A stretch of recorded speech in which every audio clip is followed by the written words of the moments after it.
Some of you may have seen my demonstration slash tutorial for the Korg nanoKontrol 2. If you didn't see it, I'll try to provide a link. This video is actually going to be a review for the Korg nanoKontrol 2. I just want to say that I think the Korg nanoKontrol 2 has the best layout of any control surface device I've seen on the internet so far. I like the fact that you get your fader and you got your pan and knobs, and then you just have solo, mute, and record right beside the appropriate fader. I know some control surfaces will put the solo, mute, and record above the fader. I think that actually wastes space. So the layout is 100% perfect. I couldn't ask for a better layout. The transport controls are minimal. You have, play, record, fast forward, rewind, stuff like that. It wouldn't hurt if it had a jog shuttle wheel, but I like it. I like the fact that it's really minimal, the amount of buttons and knobs that this particular device has.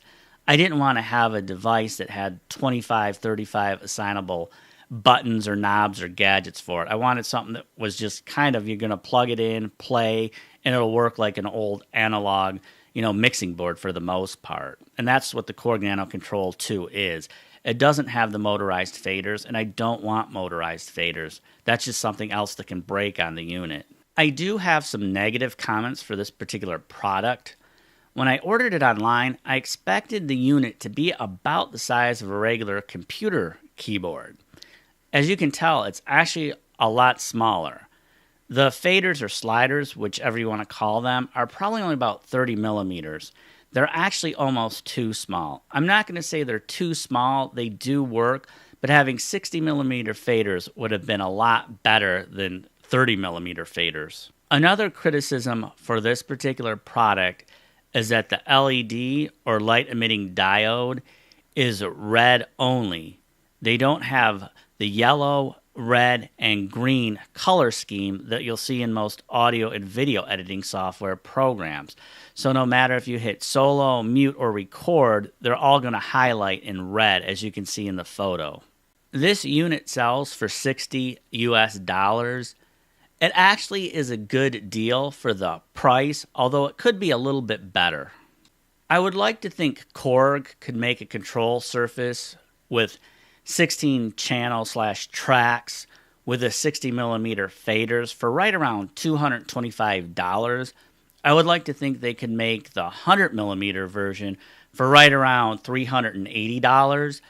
If that was the case, I would buy those products over the ones I see on the internet right now, because a lot of the 100 millimeter fader control surfaces also have like 20 to 30 extra knobs, gadgets, and stuff like that on them that I'm not really going to use. I want something that's just really super simple, and I don't want motorized faders. So I hope Korg can actually offer a couple more products in the not so distant future. Having said that, in my demonstration / tutorial video, I didn't mention that you can download a software driver from the Korg website, and it'll give you a representation of the Korg nanoKontrol 2, and you can assign the buttons and parameters to different software. I actually seen somebody use it with 3D animation software where the faders could move, a person's arms and legs. You could use the pan to turn a person's head or their eyeballs.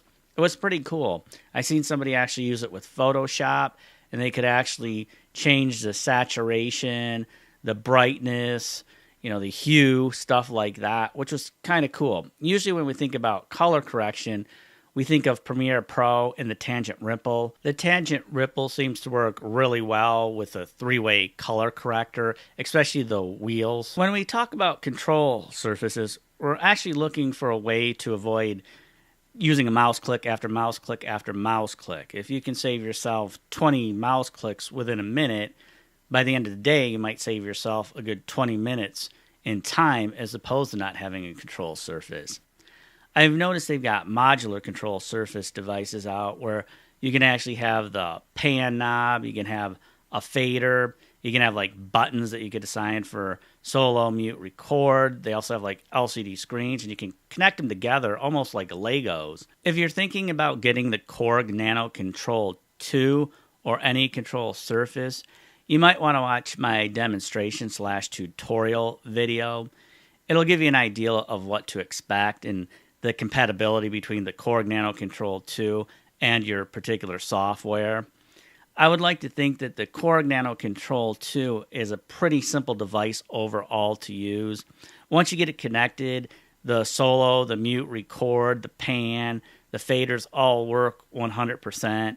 If you hit play, fast forward, rewind, those seem to work right out of the box without the need for a driver. I want to wrap this video up by stating for $60, the Korg nanoKontrol 2 is a good device.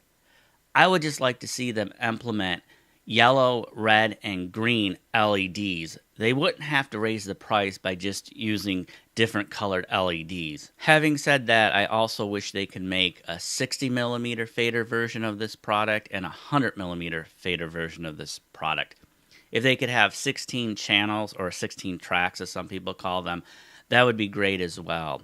If you agree with my comments and criticisms, don't hesitate to send a link of this video to the people at the Korg Corporation.